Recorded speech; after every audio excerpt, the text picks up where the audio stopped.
Hello guys, welcome back to my channel. কেমন আছো তোমরা সবাই? আশা করছি ভীষণ ভালো আছো। ভগবানের কাছে প্রার্থনা করি তোমরা সবসময় খুব ভালো থেকো। তো চলে এসেছি আজকে আরও একটা নতুন ব্লগ নিয়ে।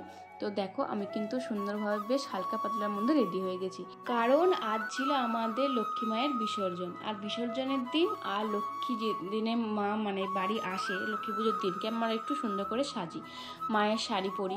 মায়ের শাড়ি ছাড়া তো গতি নেই, সেজন্য মায়ের সুন্দর সুন্দর শাড়িগুলোর মধ্যে এক একটা করে বেছে নিই, দেন নিজেদের ব্লাউজ মতন পরে নিই।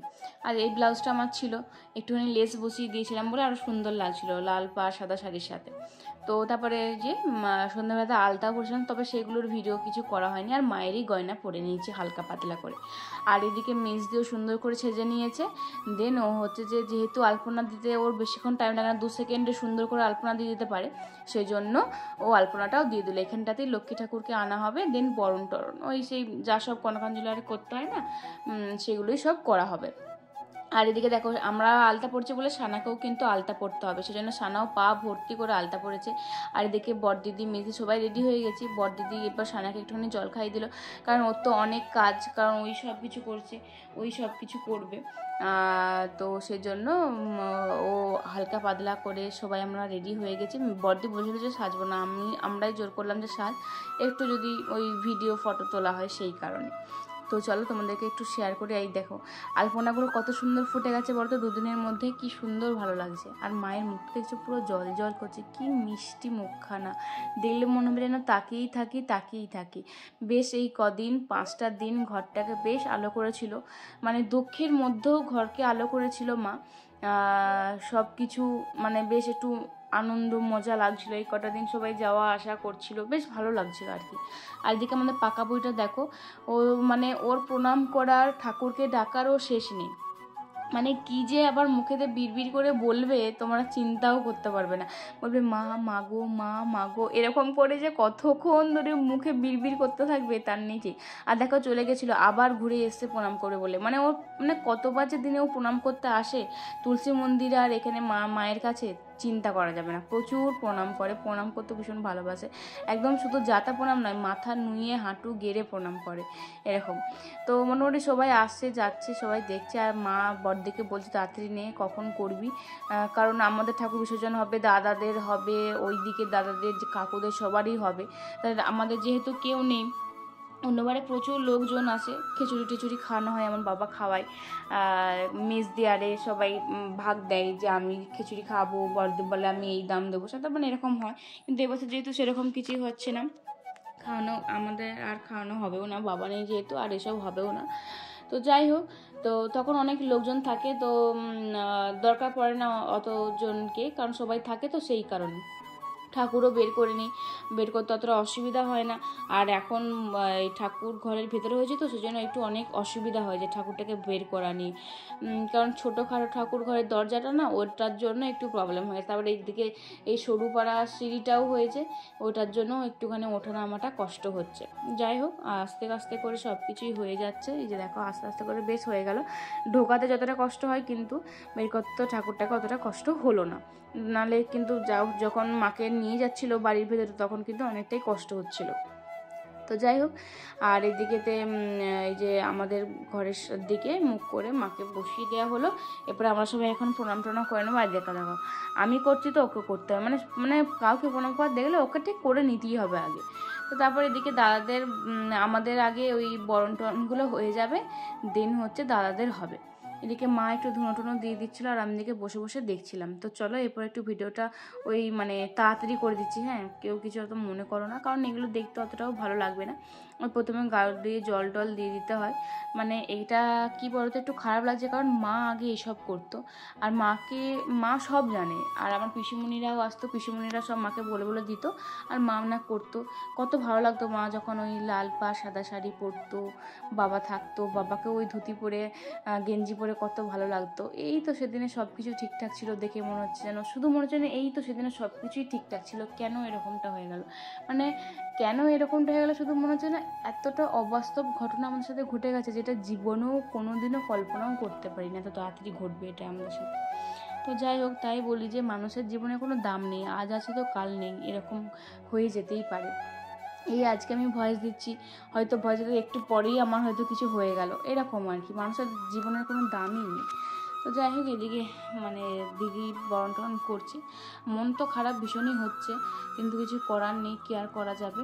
আর এদিকে ভাইজিরা বৌদিরা সবাই এসেছিলো, দেখছিল, আর আমি এদিকে ছবি টবি তুলছিলাম। আর আমার ভিডিওটা ওইদিকে সেই যে আমাকে পুজোর দিনে করে দিয়েছিল মেঘা, ওই করে দিচ্ছে। আমি একটু বলেছিলাম যে একটুখানি ভিডিওটা আমাকে করে দে, দেন ওই আমাকে সব ভিডিওটা মোটামুটি প্রায় করেই দিয়েছে। এদিকে তারপরে মেজ দিয়েও পরিয়ে নিচ্ছে, আলতা, সিঁদুর, মিষ্টি খাওয়ানো এসব, তারপরে কানে কানে বলতে হয় এরকম। আমিও তাই করছিলাম, তাই আমিও একটুখানি ওইগুলোই করে নিলাম। তারপরে মনে পড়ছে আমার না করলেই ভালো। দিদিরা বলছে যে তুই কেন করলি, তুই না করতেই পারতিস, যেহেতু তোদের কিছু করতে নেই। তারপর আমি বললাম যে হ্যাঁ, তাহলে সেটা তো আগে বলতে হয়। বলছে তখন অতটা খেয়াল ছিল না। আবার মিষ্টি বলছে আমার খেয়াল ছিল, কিন্তু তুই করছিস যখন, সেই জন্য আর কিছু বললাম না। আমি যে বলতে হবে না, আমি আমার অতটাও না মাথাতে ছিল না, সবাই করছে দেখে আমিও করে নিলাম। তারপর ভাবলাম যে সত্যি না করাটাই ঠিক ছিল, যেহেতু কিছু করছি না, ঠাকুরের কাজে হাত দিচ্ছি না আমরা কেউ তিনজন, আমি ভাই মা, সেহেতু এটা না করলেই ভালো হতো। জানি না কিছু হবে নাকি, যাই হোক মাই তো, আর আমার বাবাইরই তো কাজ ছিল, যাই হোক। তারপরে এদিকে দেখলাম দাদাদের হচ্ছে ওই বরণ টরণ ভাইজিয়ারে করছে। এদিকে সোনু, তারপরে পূর্ণেন্দু মানে আমার ভাইপো, সবাই এখন বম টম ফাটাচ্ছে। সোনু বলতে আমার ভাইজির ছেলে, আর ভাইপো হচ্ছে আমার দাদার ছেলে। তো ওরা সব বমটম ফাটাচ্ছে। এদিকে সানারও তো ভীষণ আনন্দ হচ্ছে, বমটম ফাটাচ্ছে বলে ভীষণ আনন্দ। আর এদিকে দেখো কাকুদের ঠাকুর বিসর্জন কিন্তু হচ্ছে। কাকুদের ঠাকুরটাও কিন্তু ছোট্টখাটোর মধ্যে খুবই মিষ্টি হয়, কিন্তু এবারে তোমাদের সাথে শেয়ার করতেই পারলাম না, কারণ কারোর বাড়িতেই ঠাকুর দেখতে যাওয়া হয়নি, যেন শেয়ার করতে পারলাম না। এদিকে কিন্তু ঠাকুর নিয়ে চলে যাওয়া হলো। আর এদিকে সবাই বম ফাটাচ্ছে বলে সানারও খুব ইচ্ছে হলো, সেজন্য আমার ভাইপো আবার একটা বম তারাবাতে দিয়ে গেল। বা তারাবাতে বলবো না, বলবো আমি চকলেট বম ফাটাবো এরকম ব্যাপার। তো যাই হোক, এদিকে ও ফাটিয়ে নিচ্ছে। তো চলো আমি একটু ওই বমের আলোতে তোমার নিজেকেও একটু দেখিয়ে নিলাম। তো এইভাবে বেশ হাসি মজার মধ্যে দিয়ে দিনটাকে বেশ ভালোই কাটালাম। কিন্তু দেখতে দেখতে যে কখন টাইমগুলো, সময়গুলো চলে গেল, পার হয়ে গেল, সেটা বুঝতেই পারলাম না। তারপরে দেখতে চলে এলাম, মা একটু প্রণাম করে নিচ্ছে। মাও ভীষণ হাউমাউ করে কাঁদছিল।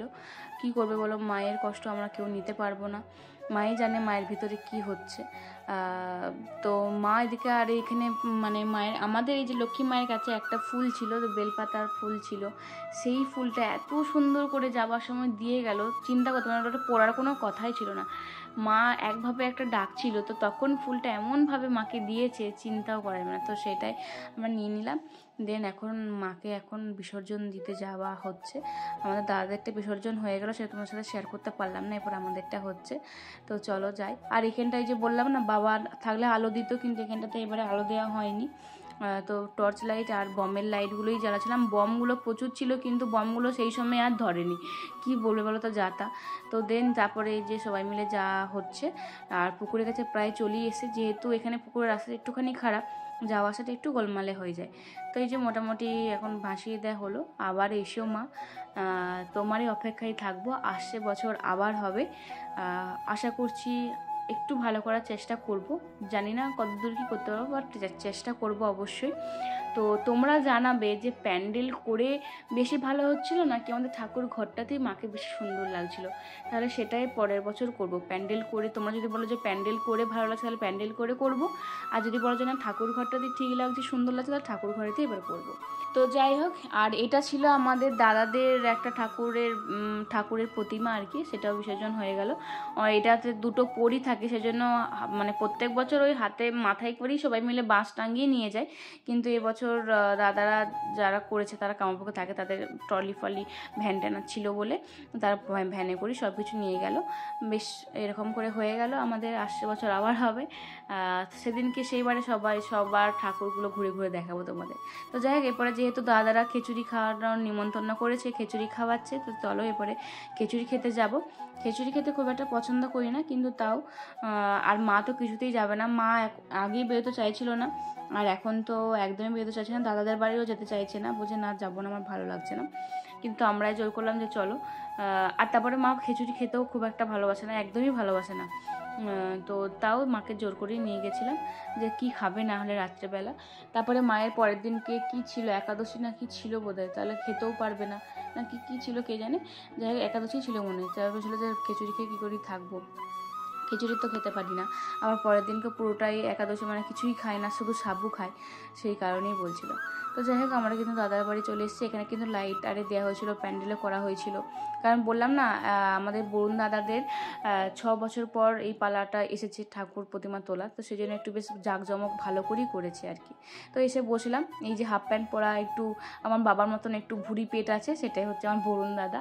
তো বরুণ দাকে দেখলে আমার বাবার কথা মনে পড়ে যায়, পেটটার কথা মনে পড়ে যায়। আমার বাবার পেটটা নিয়ে কত কি বলতাম, যে বাবা প্রেগনেন্ট, বাবা 10 মাসের পেট, এরকম করে বাবার সাথে কত ইয়ার্কি মেরেছি, মিস করি এগুলো এখন। তো যাই হোক, এদিকে সবাই মিলে বসে আছি, এখন সবাই মিলে খাচ্ছে বলে আমরা বসে আছি। আর দেখো পেছনেতে আমাদের মা মনসার মন্দির, গোবিন্দ সবাই আছে, এখানেও কিন্তু বেশ পুজো হয়, অনেক দূর দূর থেকে মানুষ আসে। তো দেখো এখানে কিন্তু চাটনি, খিচুড়ি, বাঁধাকপির তরকারি সব কিন্তু হয়েছে, বেশ সুন্দর হয়েও ছিল, খেয়েওছি ভালো। আর এদিকে আমি ভাইবাকে বলছিলাম ছবি তুলতেও, তার জায়গায় একটা ভিডিও করে দিচ্ছে। তো যাই হোক ভালোই হয়েছে। তো চলো আজকের মতন ভিডিওটা তাহলে এই পর্যন্ত। যদি ভালো থাকে অবশ্যই লাইক কমেন্ট শেয়ার করে দিও। দেখা হচ্ছে পরের ব্লগে খুব তাড়াতাড়ি। তখন ভালো সুস্থ থাকবে, বাই।